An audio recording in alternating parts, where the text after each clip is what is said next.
If we handed you a random product and social media network, could you find a market for the product and sell a bunch of them? Or what if you saw a brand new opportunity on social media? Would you know how to capitalize, or are you going to wait until somebody spoon feeds you the answer? Welcome to the Digital Marketing Misfits Show, where we, a group of experienced marketers, take on ridiculous and often hilarious marketing challenges to put our skills to the test. We also discuss current marketing events, trends we see on social media, and more. Digital Marketing Misfits is like your favorite morning radio show, except we've applied that entertaining style to the often boring subject of digital marketing. So tune in for some pure marketing mayhem as we make marketing fun again on the Digital Marketing Misfits Show.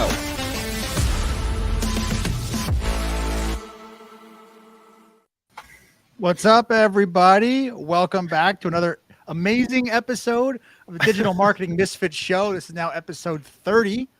And holy shit, we're having 30. Can you imagine? Believe that? We made it. What percentile is that, Dom? We're inside 1%. I don't know how far up the 1% ladder we're there, but considering you've got somebody like Alex Ramosi who's at 559, we've got a little bit of a ways to go. A little bit. Yeah, and he recently said that he didn't really his podcast didn't do well for like the first couple 300 or 400 episodes, and then it just took off. Yeah, 6 years. 6 years. All right, we'll see you guys in 2030. Joe Rogan. Watch out. I mean, look, podcasting is a long game. Yeah, we all it really is. Yeah. People go, I want to start making money online. I'll start a podcast. No, you won't. No, you won't. No, you have to. What? Go ahead. I was going to say you have to outlast 99.99% of your competition. You have to show up literally every day for 5 years. Dude, that's literally 95% of making money online game. I get DMs from people who are like, "Hey, I've seen you on TikTok for 3 years. You must be doing something right. Can you help me with this?" Yeah. And these are people with hundreds of thousands of followers. I've just seen you for 3 years. How are you still doing this? You must be making money. If you can just stay and win the war of attrition, you'll get authority just from being there. It's true. Yeah. Well, I was saying before we went on our little podcast tangent, we're having a pre-show conversation about the newest social platform that launched today? Yep. Yeah. Just launched. I learned about it 5 minutes before coming on. Threads, an Instagram app. Is that what it is? Yeah. Yep. It's basically a Twitter competitor. So it'll have a lot of Twitter-like features, only with kind of like a TikTok-y Instagram vibe to it. So, do we have to pay for blue checks on this like Twitter? It looks like it carries over because I have the blue check. Oh, nice. Is there an infantile owner just like Twitter? He's a cyborg, so yeah, that's true. That's right. He's inhuman. Yeah. Supposedly they're going to be fighting. It's a cage match. Is that actually happening? I don't think so. Dana White just said had an announcement about that, a cage fight, it's set up still. I don't know. Musk's mother says he's not allowed to do it. So, I mean, Zuckerberg, he runs marathons. Elon eats donuts. There's not even. Yeah, Zuck's an actual. Yeah, he actually trains for fighting. I think. Yeah. So, I think I saw. So he's actually physically fit. Yeah. Well, I did see something. Cyborg. I googled it beforehand, and Musk was like, "I'm just doing this move called the walrus, where I just sit on him and don't do anything." Which I was like, I guess.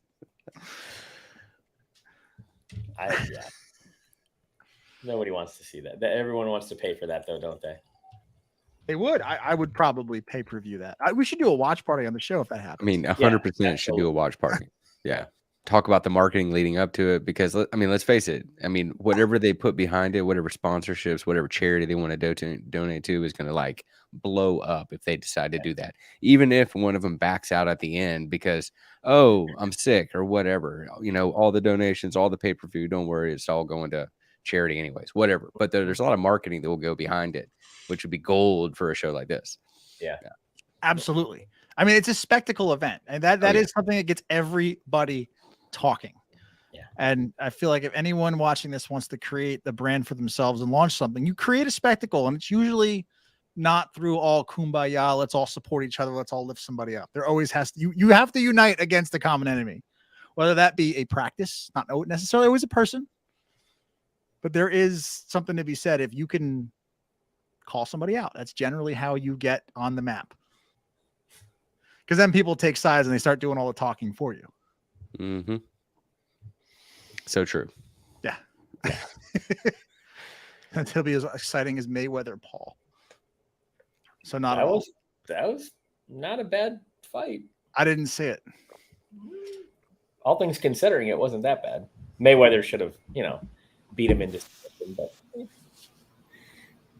There was also that talk of, what was it, Zuck versus Elon in the match. Hey, welcome to the show. wow. 5 minutes. Is that what you've been talking about? Yes. I got sucked. I totally got sucked into doing something else, and I just came back in. I love it. He's on a delay. That's awesome. Leave it up to me to zone out for 2 seconds and miss something. You move faster on the Misfit show, man. That's spectacular. That is funny. See, this is what happens. If you ever see Jason off to the side, it's always I can't multitask ever. Like if I look at something else, I'm one thing. I can't multitask for crap. Dude, I do the same thing. How many times have we been on Zoom one-on-one and all of a sudden I just drift and you're like, hey, no, lost me. It's easy to what I know when you just go, yeah. And I'm like, and then I'll start saying really inappropriate stuff and you just agree with me. Yeah, I try to keep processing, but then it just kind of like just fades in the background because I can't multitask. Yeah, it totally happened to me.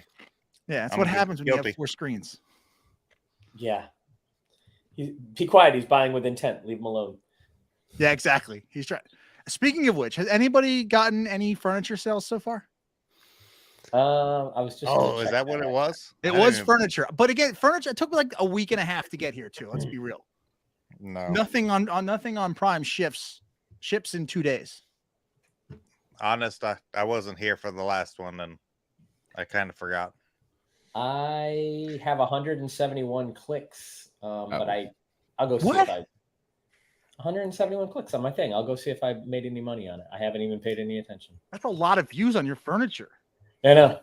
And let me guess, in true Scotty fashion, you didn't even buy it. Someone just had it, or somebody else. Exactly. That was just my friend. I was pet fish watching. Washing fish. Yeah, and giving his fish a bath. And they have a kick-ass robotic pool cleaner, and I'm like, look at my pool cleaner, blah blah blah blah blah, and all his furniture. He's got some nice shit. So yeah, I just uploaded. I uploaded 15 things yesterday. So yeah, it's good times. I don't know that I'm gonna have time to get the furniture and be in for the next 2 weeks. Dude, I've got 18 views on what I thought was a good intentional buy. I can tell you my last furniture purchase is at 1,800 views. Wow. And it was a high ticket item. Oh, damn. Oh, dude. I have to find a better way. I got a 50% watch time on the video, though. I'll take it. There you go. But the garden kneeler that I bought for the last time, that paid for itself, so that's good. That's good. We're all over the place tonight. Yeah. I'm sorry. It is the I wanted to spend a good time on Threads, and we were just blew by that conversation. Yeah. I was signing up. It kept on kicking me out of Threads. I was trying to get in. It was asking me for a gazillion things. That's when I zoned out. Oh, making sure. Cheers. I wanted to make sure I got my username before the scammers did. Yeah. Because they're fucking relentless. Oh, yeah. But what I also want to do, I want to go grab all the major brand handles. Now, here's the question. Did it let you use a regular Gmail account to sign up? I think so. I don't know. It did not let me use a regular Gmail. It made me create using a domain that I own. Huh. I used an existing Instagram account. Yeah, I just pulled over my Instagram shit. I followed you on pre-filled Instagram. Everything. Yeah. Yeah, it didn't. Oh it didn't shit, let me do Jason! that Did I follow the scam account on Instagram? You must have. Shit. Well, Scotty's gonna get hacked. That's done. Yep. But I mean, I might just start again. Grab Walmart, grab Amazon, grab POTUS. All those big blue check mark handles that it's one day, like it's still there. Did you see when somebody did that on Lemonade? There was they went and grabbed it. Yeah, dude, this one girl was like, oh, they released Lemonade being the TikTok Pinterest version. For anyone who might not know what Lemon 8 is, it's like with the number 8. And this girl made a post who was like, I went and I grabbed, I forget, it was like some big brand. I might like Blockbuster or Netflix or something. And then like that post went absolutely viral and had like 600, 700,000 views and like had like 8,000 comments. And everybody was in her comments saying what handles they got. And like every brand is gone. And she's like, guys, the sense of community that we had there taking all of these big handles. And now I don't know. You used to be able to sell them back. Like if you grab them and like, let's say you grab like Blockbuster, not because Blockbuster's gone, but like that's the second time, dog. What like all these big brands like Blockbuster. Like Jesus. Whatever. So if you grab Walmart, you could go to like Walmart and go like, hey, I'll sell it back to you for 10 grand. I got Woolworths.com and I'm not getting any traffic there. I don't know what's going on. Woolworths. Montgomery Ward. Yeah. I know all the defunct old stores. Because somebody bought Something Secrets and ClickFunnels contacted them. I remember seeing a thread in a Facebook group that like Russell's team reached out and were like, oh, we want to buy the domain from you because we want to use it. And I can't remember what it was. But that happens. Yep. Nathan, be kind and rewind. Never. I'll pay the fee. What was the fee for that? Do you remember? I don't know. It was not cheap though. Like it wasn't cheap. I think it was like $5 or $10. It was punitive. I was going to say I did see a Twitter thread recently that talked about because of the rise of AI and how all these different softwares that are coming out that people are going and buying all the .ai domains. Yeah. Just because it fits kind of like the AI software, there's all these startups that are happening. And it's Absolutely. it was interesting to me that saying somebody literally went out, no joke, in the post, he said somebody went out and spent like $5,000, just went and bought all the domain names that they thought AI would, people who are doing startup AIs would go after. So that's insane. I mean, I went to try to do that when like .io started. And I remember when .eth was like going to become a big thing. Yeah. Like I tried to look at some .eth and that like the people who buy up those domains are quick. Like I heard about it. I heard .eth and it was like the second or third day and like everything was gone. Yeah. And .ai was probably the same thing. I was like, this is. But I mean, just like anything else though, there's like a whole cottage industry of people that look at different things out there in the market, right? Just you came up and you're like, oh, I'm going to go do this.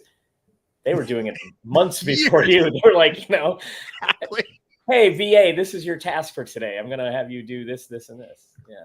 I mean, they talk about domain squatting. Like like people have said, like it shouldn't be legal to just go and buy 5,000 domain names and just squat on them. Why? I mean, is it legal? I have no idea. To the victor comes the spoils. It is legal. I mean, it used to, at least it used to be. I don't know. They may have made, because remember Nissan.com? Remember that whole debacle? Okay. So there was I think I forget what, I'm not gonna put his country. He was a Middle Eastern immigrant. His last name was Nissan and he owned a computer shop. And he, being the progressive techie of the 90s, I think in 1992, 1993, he registered Nissan.com. And if you go to Nissan.com right now, it says, stop the Nissan Corporation. They suck. And he hates because the Nissan car company came and said, oh, no, we're Nissan.com. We're going to go, you're squatting on our domain. We'd like it, please. He's like, well, fuck you. It's my name. I'm not going to give that up. Right? Because they tried to sue him saying that he had no legitimate business reason to have that domain. And he's like, it's literally my name and the name of my business. And they sued him for years. I mean, we're going 20, 25 years now. I think they finally just stop. And that's why if you look at like the manufacturer is Nissan USA or it's Nissan Auto or something, like they cannot get Nissan.com. And I think he's passed, and his kids are fighting it. Yeah, I just went to it. It's like a blank page. All it says is contact us, info@nissan.com. Copyright 1994 to 2023. They still got it. He's still got, dude. It used to have like the Nissan car logo with all the red X's on it, and like they suck, dude. It was, and it looked like it was last updated in 1996. But yeah, that is parked. That it will not be. I don't know if they changed legislation because of that case. I love it. I mean, it's great. Oh, look at the favicon, Jamar. Oh, here, let me see if I can share this for everyone, all the visual people. Yeah, and you know what's great is that money couldn't buy them. Money couldn't buy them. Oh, I can't do that. Yeah, you know, Nissan probably came in and was like, dude, we'll give you $5 million. We'll give you $10 million, dude. Just give us the domain name, and you can walk with the cash. And he's like, go fuck yourself. Yeah, basically. But I read an article though. He said like this did ruin my life for a long time. Like it was draining because there were then once the numbers started getting really, really big. He's like, I had family members going, just take the money. He's like, no, it's principle. I'm gonna beat the big corporation. Yep. That would be a tough pill to swallow. I mean, you know what I mean, especially if they're backing up the Brinks truck. Because I can just do like Nissan.co and keep it moving. Exactly. Right. Like here's $5 million. Right. I don't think I would say no to that. I don't think I would either. No. Yeah. I take the cash. No. Yeah. I mean, you can have 100%. Variations, you know what I mean? But you know, $5 million, $10 million getting backed up to your front door, that doesn't happen. You know. I'm cheap as hell. I would. What, 5,000? Sure. Yeah. Okay. Scotty's lay down. Mark's like, Scotty's like a freaking, you got a liquid death? Yeah, I'll give it to you. Liquid death, it's yours. They just came out with a new flavor. Send it on over. $20 is $20. Right. Yeah. But Scotty, you touched on something before, saying that there's entire cottage industries. By the time we hear about something on social media, as the casual viewer, there's people that have been entrenched for years. Yeah. And I think that is all. I mean, obviously, it's also true with like entrepreneurship the past couple of years, and of course, digital marketing in the past 4 years. Right. Like, this is not new, and anyone coming in, like, you're not going to be an expert. Okay, I'm going to say something stupid. I'm going to shine a light on me because I was thinking about some of these things the other day. So, like fitness journeys, right? I'm like, I'm getting to be a fat slob out of shape, and I can't get into shape. And I'm like, I could do my try thing again or whatever, but I'd never do that. But then I realized people probably videotape themselves getting back into shape. And then when they're in shape, they start this is when I was out of shape, so that now they're healthy. And I'm like, wow, I'm kind of stupid at this sometimes sometimes it doesn't, you know what I mean? Dom, you're a little confused. Like they don't start day one. So you film it and then you don't post it till you're in shape? Is that? Yes. Yeah. Oh, okay. Got it. I'm like, yeah. You're filming it and then you start, but you've already started. I needed because I mean, if you're self-conscious, it's like, God, I'm going to go through this journey. Well, what if I fail? And I started thinking, well, the people who probably are successful don't fail. And then they start posting it because they haven't failed. And by the time people catch up on the video, you see, it worked. My diet pill worked or whatever. I'm like, see, I'm kind of slow on the uptick sometimes. I'm so naive. But again, though, even that, though, if you're just starting out, what if I fail? Like fitness, I feel like as long as you just don't stop trying, you'll get there. Like I feel like if you just keep yourself accountable, I mean, it's hard, man. Fitness is really hard for a lot of, I mean, it's a mental, especially if you're older, you haven't done it in your, when you're younger, fine, I guess. But I was watching some girl, she's just her videos every day. She's very large. She's just posting her videos. And that's what got me thinking about it. I'm like, that's pretty courageous. And I don't say that about a lot because it's kind of bullshit, but it's like putting yourself out there like that. That's pretty damn cool. But a lot of people, it's the failure part that keeps them, even in our make money online space or something like that. It's like, I don't want to talk about my journey because I don't want anybody to know that it didn't work out. My friends and family, all that pressure, you know. So some people probably wait until they get that first paycheck and then start, you know, I'm on my journey now, but they have money to say, oh, this is my first screenshot. I don't know. I can't, it's like thinking like a criminal. I can't get my mind wrapped around some of that stuff sometimes. So like when it dawns on me, I'm like, shit, people deceive you like that? Oh, okay. I think in the fitness area, like I could totally see that being the case, you know, but with, especially in the make money online space, I think that people are too scared to even go that route of exposing themselves to the struggle.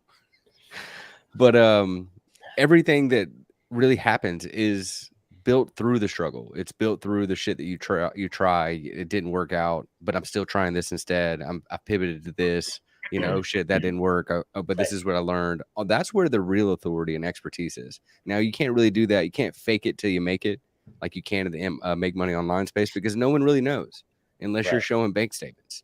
So those people who aren't willing to go through that grind are the ones that go out and just scream and shout about all the money they make, whether they've made it or not, just to get that clout.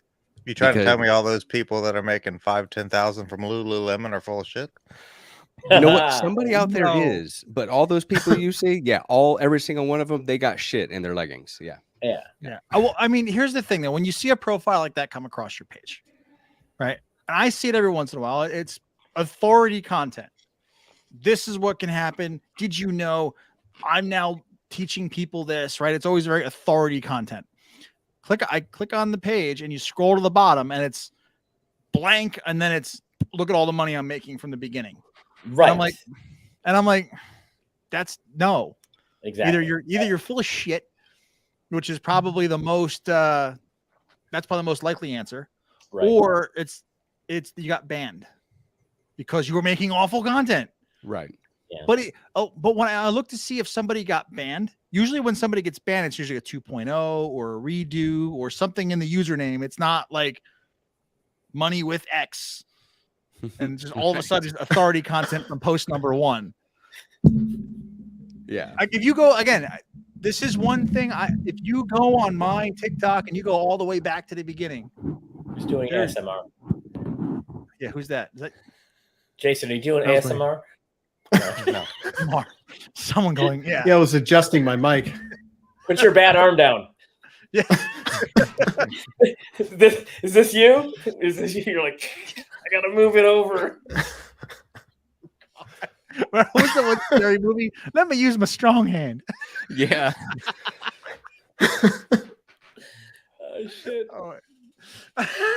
If you go back on my TikTok, 2,000 posts, you'll see when I sucked.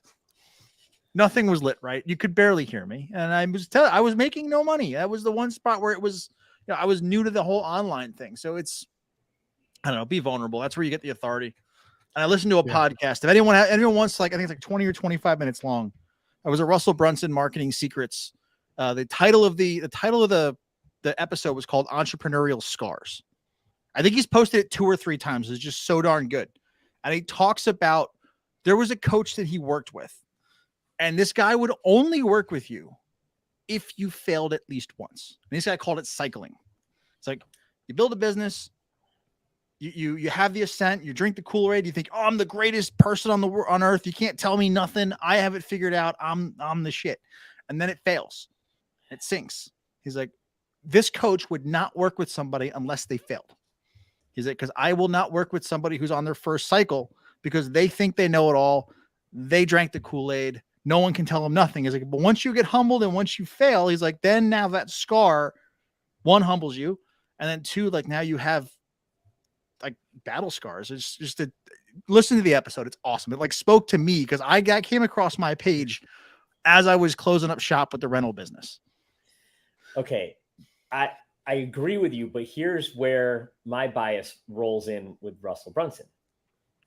His wrestling career.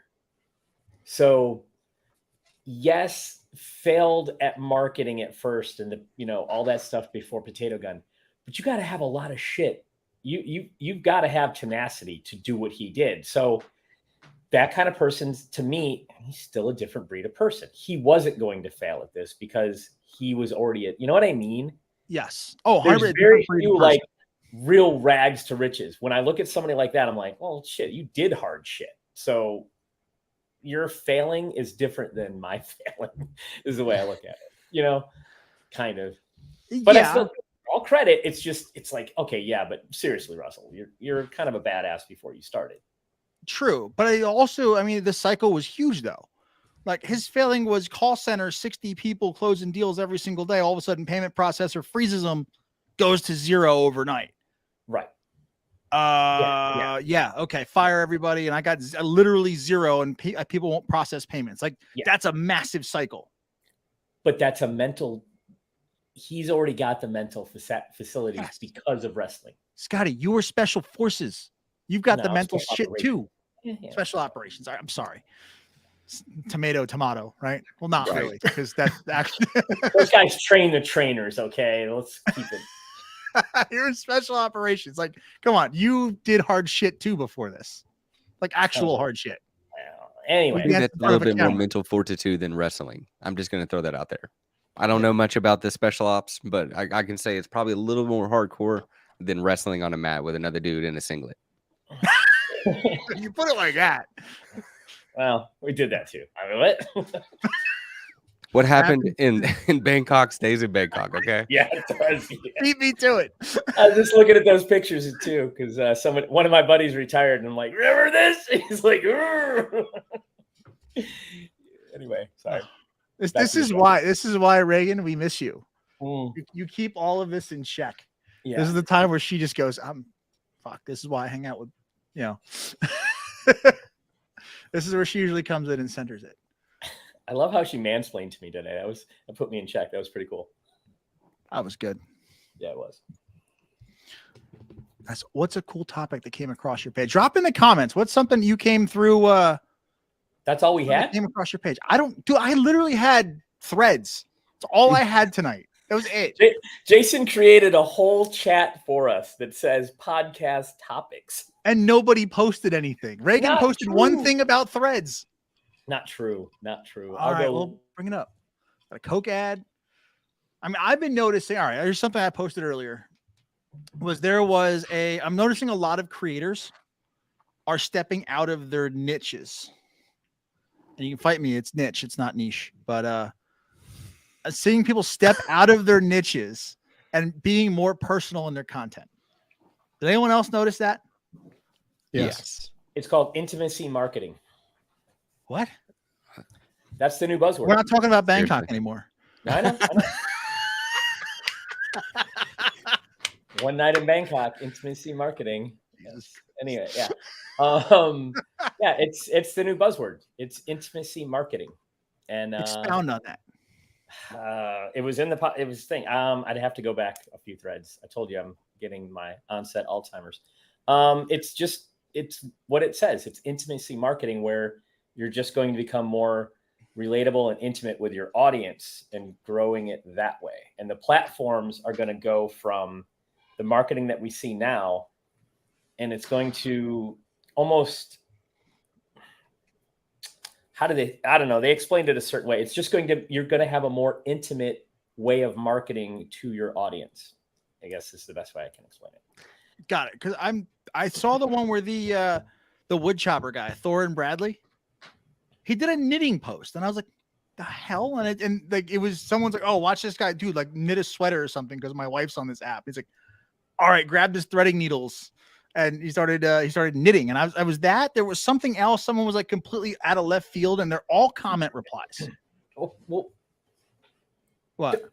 Go ahead. No, go ahead. And it led me to believe it was all like big creators, people who might be verified, people who are almost 1 million followers.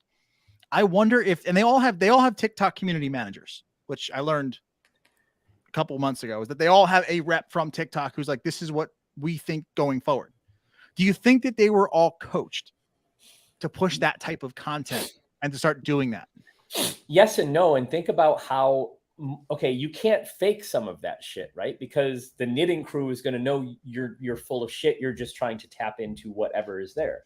That's where the whatever you're good at, you like, that's what you bring forward to connect with your audience, who's actually going to go, well, okay, they're not full of shit. They are like me or whatever like that. So yeah, I think that's the way it's going to go. Yeah, I because mean, I've noted. Go ahead.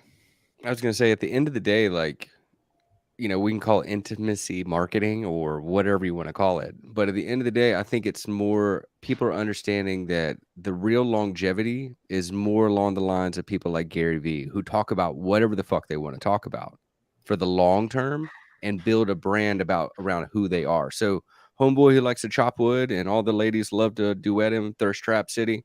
I'm sure dude likes to knit too.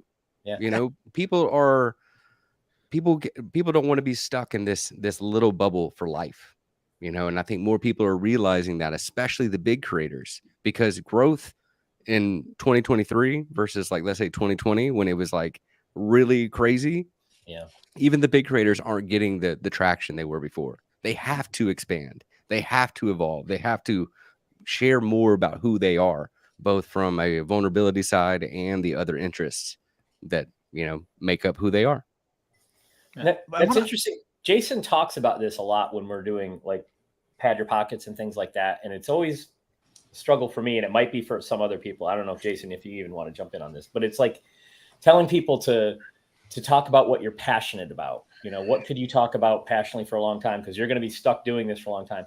I don't think a lot of people know what they're passionate about or talk about it amongst other people. They might, you know, have these, you know, I might be a gamer and nobody knows that I play games all the time or whatever your passion is, but you don't expose that to your close friends or anything. So when you tell somebody, talk about what you're passionate about, what does that mean? How do I do that? How do I do that without putting a can of tuna or salmon on my head and a wrapper and, and, you know, What? nothing. Just, I mean, how do you do that again? You know what I mean? It's like you have to coach people a little bit more than talk about what you're passionate about. Okay, well, how do I do that? That's what I think the next level of what we have. It doesn't even have to be necessarily passionate about. It can just be something that you're good at, or something that you want to document, or whatever. Like, I'm using the example where I'm kind of going to start taking a page and document all the things that I do on a daily basis, which is like just my daily crap, but I'm going to basically make it for my kids, but other people most likely will have access to it too. Whether it's, here's how I cook all the things that I like cooking on a regular basis. Here's how to do laundry the correct way. Here's how to fix a sticking door that's sticking. Here's how to change the whatever. Like, it's going to be just the stuff that I do on a daily basis. I'm just going to document it because I'm doing it anyways, just to document the crap that I already do. That way, if something ever did happen to me, my kids could go back to it and say, "Oh, this is how I did it, Dad." But most likely, in the long run, other people are going to watch that content and go, "Oh, that was really helpful," and it's going to help other people other than just my kids. So I think even just documenting what you do day to day is going to be huge.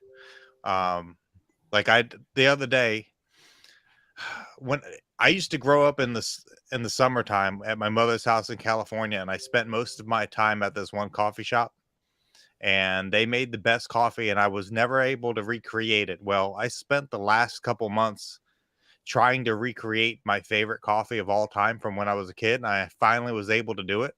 And I made it for a bunch of my friends, and they're like, "This is the best coffee I've ever had in my entire life."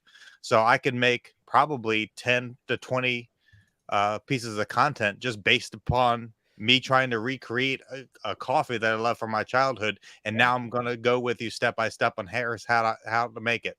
So it doesn't matter. Like, it doesn't have to be super passionate. Am I super passionate about making that coffee? Well, maybe at the time I was, because I kind of wanted to recreate that, but it's not like I live for making that coffee. It was just something that I wanted to do. I've done it. Great. I can document that. Now move on to something else. Yeah. Good point. Good point. I mean, I wholeheartedly agree with that. It doesn't have to be passion. It just be something that you are doing, trying something new. Like, you know, maybe it's a new dinner you're trying. You know, letting people into your world is what the most important part about that is. I guess that's why they call it intimacy marketing. I think the biggest problem for most new people is they want to monetize so bad that they instantly get into, I need to sell content. Yeah. And as soon as you get into, I need to sell you something content, everybody who's watching that content instantly knows that you're trying to sell them something, and they instantly tune out. They're done. Nobody wants to be sold. And there's a lot of times there's no value. It's just like, let me sell you something. Let me sell you something. Almost no value. And then they'll pique curiosity, but still no value. And then they feel sold constantly. And I don't think that's the greatest way to build your personal brand. Put a crap ton of value out there. And every once in a while, be like, hey, look, there's this really cool thing. Yeah, I want to sell you something, but it is really cool. And let me throw it out there, whatever. You just be honest up front and whatever. Yeah, I can make a commission from this. That's great and all fine and dandy. But here's why I believe in this for whatever reason. Throw it out there and then make more value content after that. Shameless All these plug, people out there making sell content for 95% of their content it doesn't work. But shameless plug, if you do want our merch, the story is on the Oh, yeah, flip the shop.digital marketing. Miss Scotty, why don't you do a twirl for us with all your merch on? He is head to toe swag. A twirl? I don't have Yeah, he's but Scotty won swagged maxed out. out his credit card. But to your point, Jason, too, another shameless plug. That is why we created Anonymous Influencers. So people didn't have that immediate struggle of selling something that they just bought. They go over there to learn how to do it over there. And it has nothing to do with selling anything. So there The you go. people that I know that sell the most don't sell anything at all. No, it's people almost get to a point where they just start asking, how can I support you? Right. I see that all the time. And again, obviously in the marketing and business space, like everybody has a thing to sell. That's just the nature of that corner of the internet. But you step out of that little teeny tiny corner and you get like people who are like homesteaders. I got homesteaders. I got the one guy, Bearded Bard. I wouldn't put him as homesteader, but he does hack reacts and like the what no way guy. He's kind of in that section of the world. And there's literally people in the comments like, hey, how can we support you? And then they'll be like, oh, go to my website that's here and maybe you can buy something. Yeah. And I bet that they make a ton of sales because people just want it. They buy because they want to support the creator. Yeah. And I want to touch on the creator part again. Like, so if you did my strategy where one day it's cooking, one day it's something else, and something pops off, you can learn to kind of niche yourself into what is working and what popped off. But you're never going to know what's going to work without testing and trying stuff out. Yes. Yeah. So let's say I did, house fixes and nobody gave a shit. And then I did the recipes and nobody gave a shit. But as soon as I made that coffee content, it blew up. And then I made more coffee content, and then that blew up and that blew up. Then I could somehow You're a coffee creator now. Yeah, you would become a coffee creator. And that's how some of these big creators start out. They had no idea what was going to work. They kind of tested the fields, making just good, fun, valuable content. And they found something that worked. And then they repeated what was working over and over and over again. All right. So does anybody know the Stad guy? The what? The Stad guy. Gstaad. Okay. So he has an account. If you guys want to look him up, his whole account came up by accident, but now he's got millions of people. He's like an actual creator, does brand deals all the time. His whole account was essentially, I think he's an Apple engineer. He lives in London and he's got friends at Apple or friends in that, like his social circle who were like 1% billionaire rich. And he got a message one time from his friend who was complaining that his masseuse was late while staying in Stad, the Swiss, staying in the Swiss ski resort. And like how his whole day was ruined because the masseuse was 15 minutes late. Ridiculous first world problems. So he made a couple videos satiring what they did. He's like, this guy is like, I'm sitting here listening to this. Like, this is not an issue, but like this was, so we started making 1% kind of jokes and it just turned into this whole, it's like a satire account, but it's accurate according to people in that world. Like I watched, there was a whole Forbes article on it and I started binging his content. It's gotten more mainstream now, but if you go all the way back to the beginning, they're like really specific references to like really specific expensive restaurants. And okay. it was something that he just tried. It blew up and he's like, oh, I guess I have to make this type of content now. Yeah. and That's just exactly double down. it. Nobody wants to test and learn. It's hard when you're trying to pay bills or, pay off a $2,500 course. Or all the people that do skits. POV, you did this. I've seen that type of content. Anyone see Nikki Cass come across their page? The blonde kid who does all like the North Jersey impressions. No. Oh, man. Yeah, he does a bunch of like, the POV, you're the umpire at a Little League game who tries too hard. And then he does stuff where he's like, oh, mic'd up football warm-ups are like, it's spectacular. It's like, yeah, the hitting coach gets overshares, but it just became a character. But those guys got into it without thinking about monetizing anything. Correct. Right. Absolutely correct. So it is hard. How do you start out when you want to monetize? You can't just go into skits, because then you can't go back and monetize without really screwing things up. Well, so what happens is those skits start to go viral, and then you start wearing a certain brand. Like this one kid, Nikki, he wore golf shirts and he did a lot of golf skits. Right. So all of a sudden, Roback, you get DM'd by brands like, hey, we're going to pay you to wear our shit. I guess coming from our world where we all started with Make Money Online, you get into it and you're like, how do you come across as natural and do skits because you're in the Make Money Online niche? Now, what you were saying about that guy, like with my print on demand, when I did Adrian's course, I monetized that because I made running shirts and wore it to my running club. Would I have like made any money with print on demand if I had just gone into print on demand and tried to figure out how to monetize it? Probably using Adrian's technique, but it still would have been a hard leap for me to figure that out. Yes. But as a creator, though, as a creator, you're basically your print on demand, just fulfillment. You're not trying to, Adrian's even said now, he's like that, the whole going on print on demand, SEOing something and getting found and just getting organic orders, like that ship is sailed. No. Especially now with AI. Now you just AI generate 10,000 different designs and listings. But it is fairly easy if you're willing to make shirts of things that you like and wear them around your friends. Because that's how it works for me. People were like, if you like to go fishing or whatever, wear your crazy fishing, all the funny things that you say around your friends, you wear those shirts around your friends and they'll buy it. And yeah, it can still And then work. when they wear it, some other people will see it and the chain kind of just starts. It's exactly slow. It's slow though. Yeah.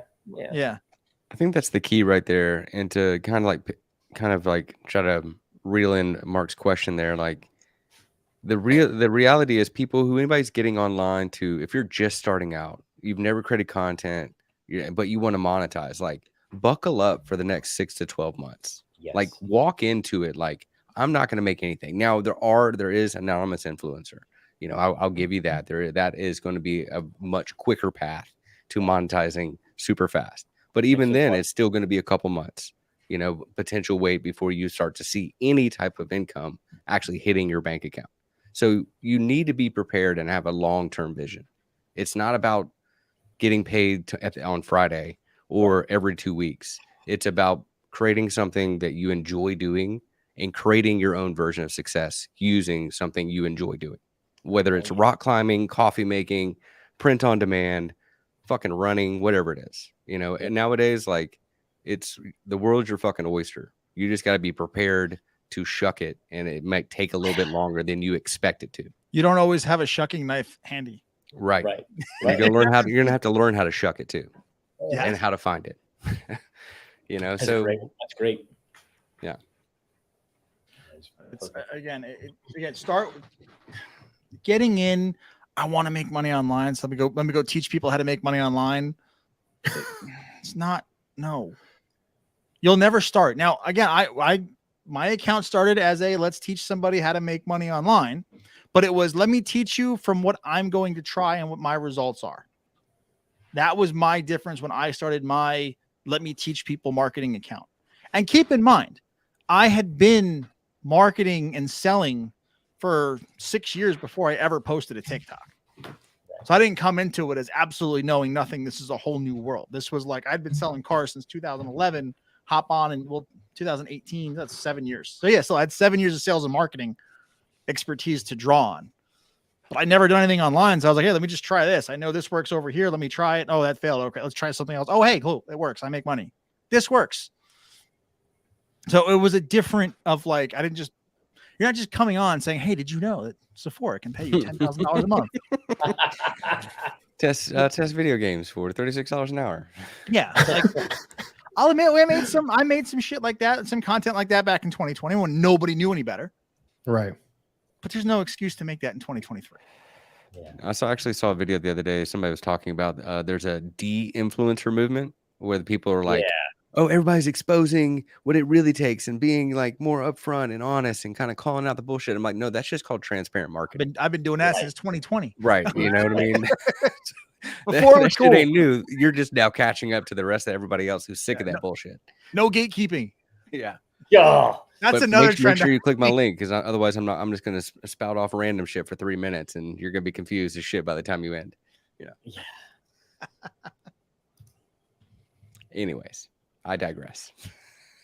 No, you're absolutely right. I will say though, we're going back to print on demand. Topical current events. That is something if you can 100% capitalize on. That is the one thing print on demand will always do is trends. Do you think you're going to be behind on that one? I don't know. I might be at the tail end. I don't know. I think I got inspired today. I think you might catch some of the holiday gift giving time. Oh, 100% sure. Yeah. Yeah. I don't know. We'll see. This is going to be an experiment. This is going to be a new thing. I've been burned out on TikTok for a long time. If you guys know, I haven't posted anything really. This is okay. I think I'll be okay. Oh yeah, we'll be fine. Yeah, no. Okay. We'll survive. We will survive. I will survive. I honestly think more of the AI type job losses this time around are going to be middle management and higher in the skilled labor market force like that are impacted, where usually with technology, it's the unskilled labor that gets out of a job. I'm reading Jay's comment. If you're looking at me weird. No, I'm expanding. Yeah, you're now, I think this. It's weird. This is how you feel with talking to me. Yeah, I don't. You know what you're talking about. I don't.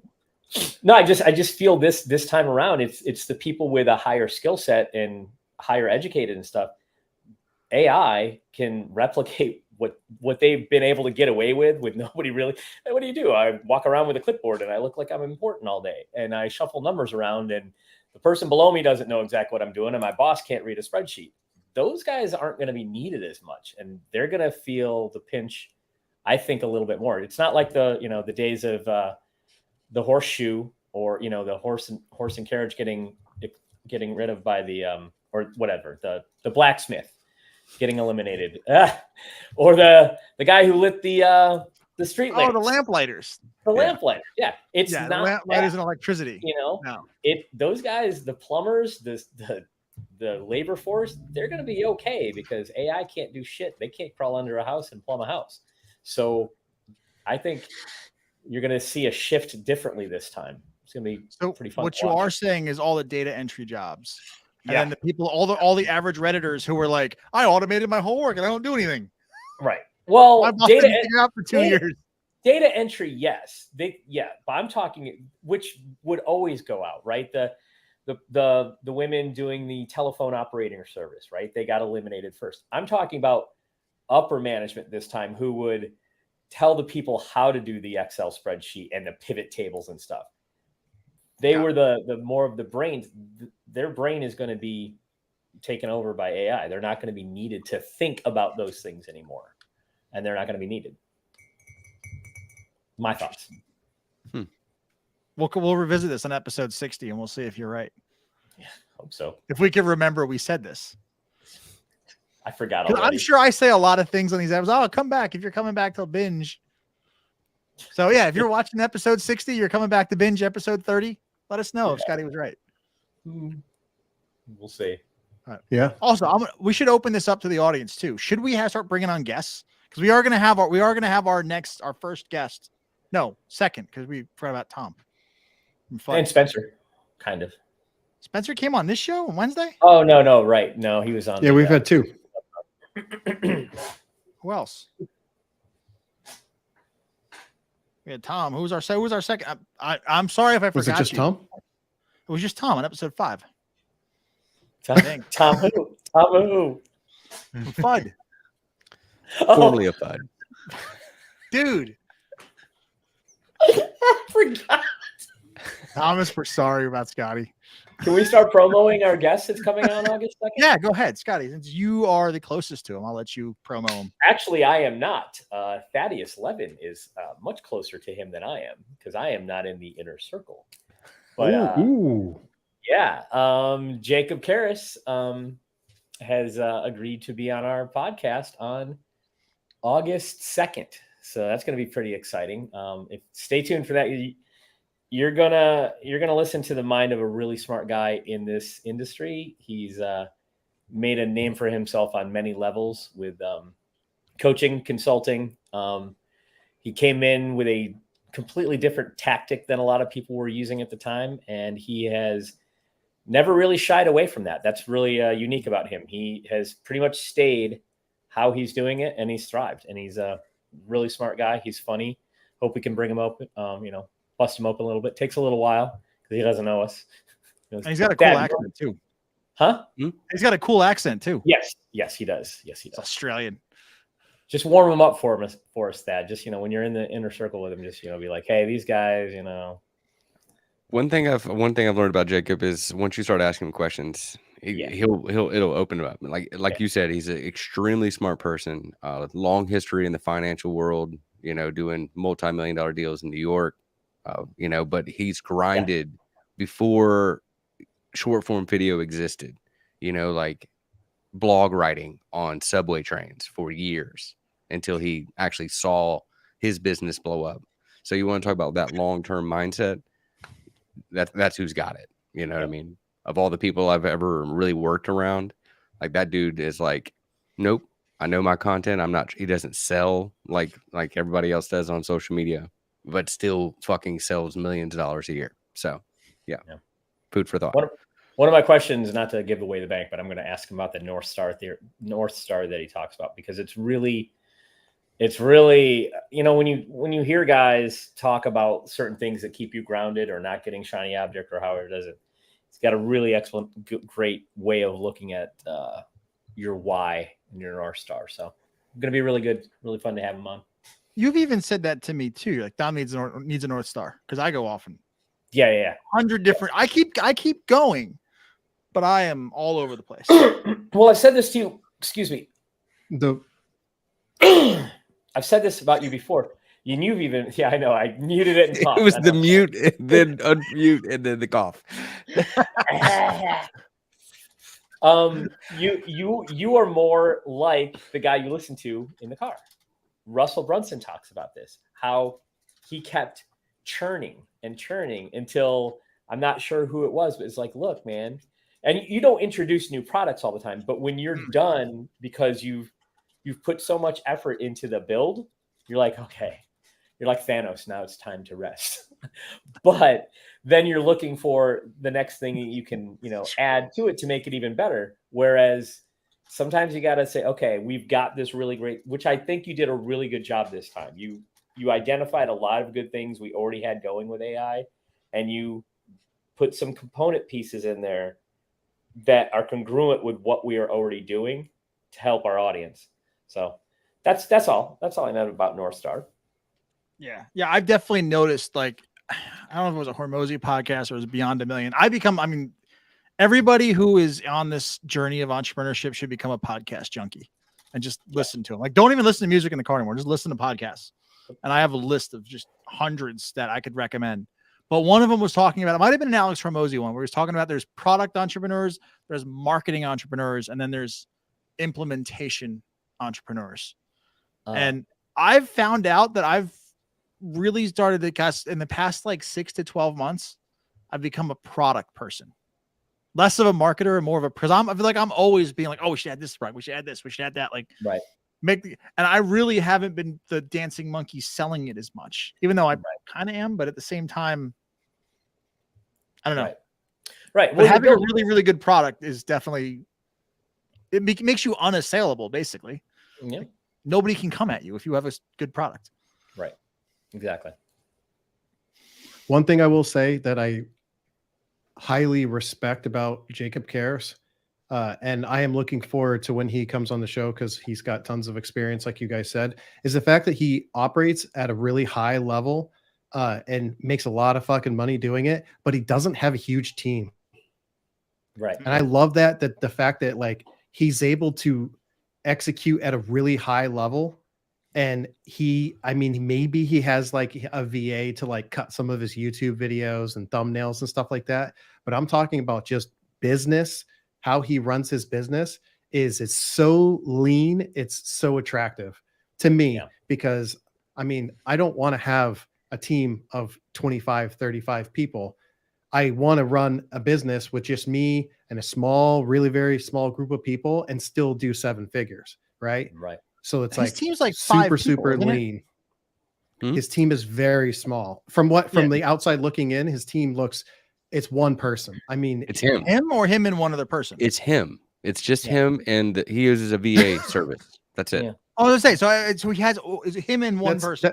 Right. Well, it's not a one person VA. Like he uses the same staffing agency that I do, so it's like a big conglomerate of VAs who do all kinds of different things. So if you want editing, they got an editing person. You want somebody to post your shit, they got that guy too.